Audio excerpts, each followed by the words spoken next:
L'élève qui n'est pas à la tâche, je peux le rencontrer facilement afin de voir pourquoi il n'est pas à la tâche.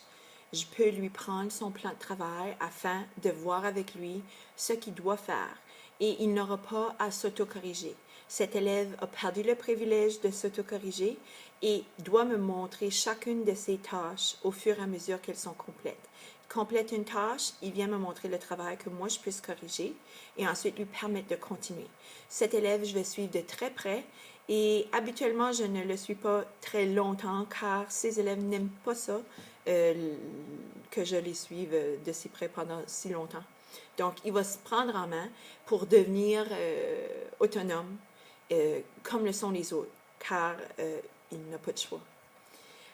L'élève qui est à la tâche mais avance avec difficulté, je vais le rencontrer occasionnellement et je vais me permettre de corriger aussi son travail afin de voir où sont ses erreurs, quel type d'erreurs l'élève fait pour que mon intervention soit immédiate, efficace.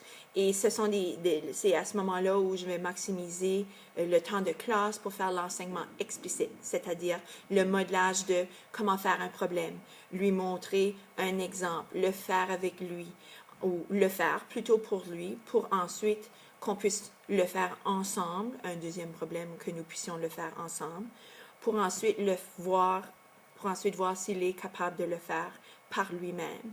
Et je vais continuer, je vais répéter cette procédure jusqu'à ce qu'il gagne sa confiance et puisse procéder aussi de façon autonome. L'élève qui avance rapidement et qui avance bien, différentes options possibles. Donc, le plan de travail habituellement est monté d'une manière très stratégique. Je termine habituellement les plans de travail avec des tâches beaucoup plus complexes, peut-être plus avancées. Il y a souvent trop de contenu sur un plan de travail. Donc, pour ceux qui progressent bien, peuvent sauter aux étapes peut-être plus difficiles, qui vont d'ailleurs peut-être, possiblement, fort probable, les engager davantage. J'ai déjà passé au permis à un élève de commencer le prochain plan de travail, étant donné la vitesse avec laquelle il avait compris un module. Rares sont les occasions où l'élève va avancer rapidement dans 2 plans de travail, mais c'est une gestion que j'assume et qui se passe bien et qui garde l'élève performant motivé et qui diminue certains conflits au niveau de comportement que j'ai déjà vus en salle de classe.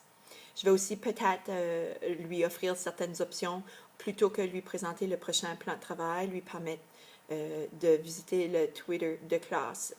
C'est ici, à ce moment ici de l'année, habituellement février-mars, où je me sens à l'aise de le faire, car les élèves ont le rythme de ma classe inversée, puis les élèves performants sont prêts à passer à autre chose. Donc, le Twitter de classe, quelque chose que j'ai encore un peu de défi à maximiser, mais que je n'oublie pas. Aussi, donner l'option à l'élève de créer ses propres capsules afin que les autres peuvent en profiter au moment de révision ou pour tout simplement présenter pour faire différemment lors d'un cours de maths. Finalement, pour le nouvel élève, mes plans de travail ont servi pour tout d'un coup un élève qui m'arrive et qui n'aurait pas nécessairement vu la même matière que nous ou qui aurait déjà vu la matière que nous travaillons présentement. Je peux sortir les anciens plans de travail ou les futurs plans de travail. Puis pendant un certain temps, cet élève va faire et travailler la matière qu'il n'a pas encore travaillée pour éventuellement rejoindre les autres et être au même niveau des autres. Donc, ce sont des différents exemples que je différencie dans ma salle de classe, différentes raisons d'être de mon plan de travail.